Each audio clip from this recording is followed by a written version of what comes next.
अन्तरित्म आत्मा जातवेदस्तेनेधस्व वरदस्व सिद्धवर्धयशास्मान् प्रजया पशुभिर्ब्रह्मवर्चसेनानाद्येन समेधय स्वाहा यदमग्रे जातवेदसे हिरण्यमम ॐ देव सविता प्रसुवयज्ञं प्रसुवयज्ञपतिं भगाय दिव्यो गन्धर्वः केतपुः केतन्नः पुनातु वाचस्पतिर्वाचन्नः स्वरतु ॐ भूर्भुवः स्वरग्निवायुवादितेभ्यः प्राणापानध्यानेभ्यः स्वाहा ॐ इमां देयं सप्तशीर्षेन्तिकानरप्रजातां मृगदेवविन्दः तुमियं स्विज्जनयो यास्य भुक्तमिन्द्राय शंसान् स्वाहा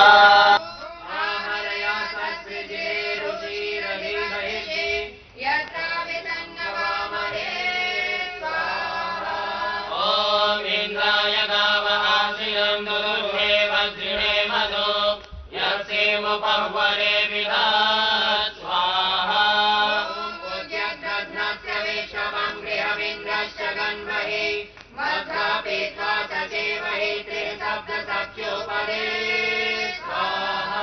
ॐ गोविष्टरे मामतिं दुरेवां यमेन क्षुधं पुरुहूत विश्वां वयं राजभिः प्रथमाधनां यस्माकेन वृजनेनादयेम स्वाहा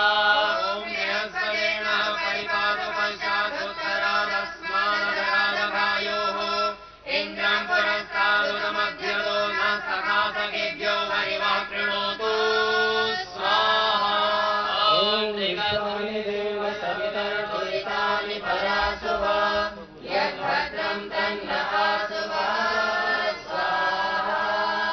चतुर्वेद पारायण का यह पावन अनुष्ठान जो पूर्णता की ओर है, ऋग्वेद से प्रारंभ होकर के पहले स्नेहा जी पहुंची थी मेरे पास, कह रही थी ऋग्वेद का करना है और अच्छा है, भगवान ने इसको ऋग्वेद से प्रारंभ होकर के चारों वेदों तक के लिए परंपरा बढ़ी और इस कार्य को बहुत ही विद्वतापूर्ण ढंग से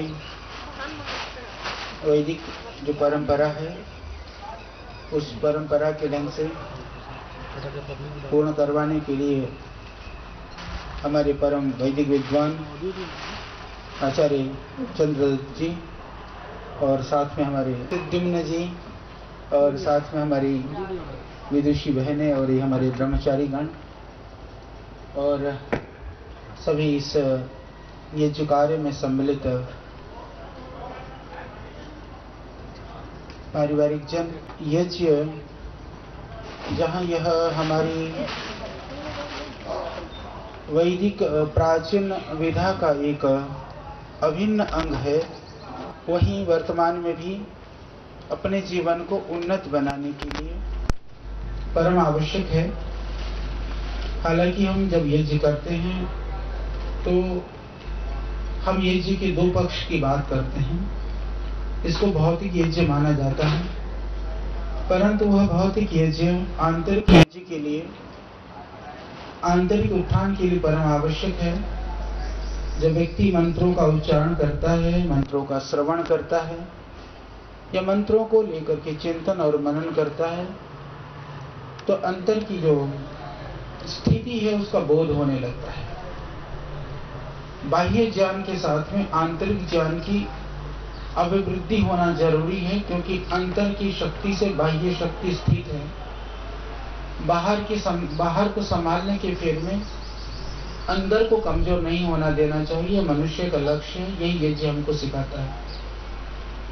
और जितना हमारा अंतर प्रबल और मजबूत होता है, जितनी हमारी अंतर की स्थिति उन्नत होती है, उतनी ही बाह्य परिस्थितियों का सामना या उसको समझने में हमारी शक्ति, वह सही निर्णय लेने में सामर्थ्यवान होती है।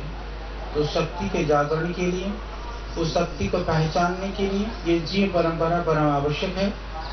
क्योंकि जब यह यज्ञ का प्रारंभ हुआ था, उसके बाद हमको भी लगा था हमको यज्ञ करना चाहिए। तो गायत्री यज्ञ के लिए मैं हिमालय की ओर गया था, हम भी वहाँ पर कुछ करके आए। तो मैं यही कहना चाहता हूँ कि उससे काफ़ी कुछ बोध होने लगता है। अंदर की जो अपनी अवस्था है, कई बार हमको जो हम महसूस करते हैं हम वो नहीं होते हैं। कई बार जो हम महसूस नहीं करते हैं, हमारे अंदर वो शक्तियाँ सुप्त रूप में वो अवस्थित होती हैं।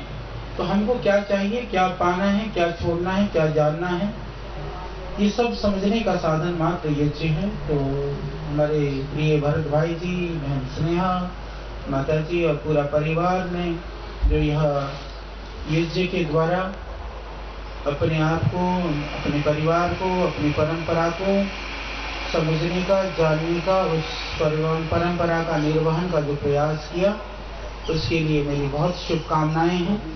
प्रभु से प्रार्थना है और आप सब लोगों से भी, इस जीवन का लक्ष्य बाह्य उन्नति के साथ में अंततः वो आंतरिक उन्नति ही लक्ष्य है। इसको सर्वोपरि रखते हुए यदि हम जीवन में आगे बढ़ें तो जीवन में कभी भटकाव नहीं आ सकता है। इसीलिए ऋषियों ने जो यथा पिंड तथा ब्रह्मांड की जो कल्पना की है, अंततः यात्रा का प्रारंभ भी पिंड से होता है और समापन भी हमको पिंड में ही करना होता है। हमारी आंतरिक जो शक्ति है जितनी सूक्ष्म और गहरी होगी, संसार के सारे दायित्व और सभी जिम्मेदारियां, सभी परंपराएं और सभी जो हमारी कर्तव्य और जिम्मेदारियां हैं, उनका निर्वहन बहुत अच्छा होता है। क्योंकि दुनिया तो बाह्य रूप को देखेगी, पर जो हम अनुभव करेंगे, जो हमारी अनुभूतियां होंगी, वह अंतर की होती हैं। उस अंतर की स्थिति से ही हम अपने जीवन को जीते हैं।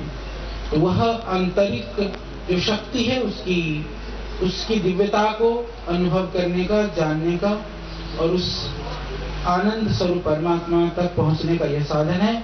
तो पुनः इस यज्ञ के द्वारा वह जो आपका संकल्प है वो पूर्ण हो, मेरी बहुत शुभकामनाएं हैं और आप सबको मेरा बहुत प्रणाम, नमन। और इस कार्य के लिए सभी पूज्य आचार्य गणों का, ये हमारे प्रिय ब्रह्मचारी गणों का, बहनों का, सबको मेरी बहुत शुभकामनाएं हैं।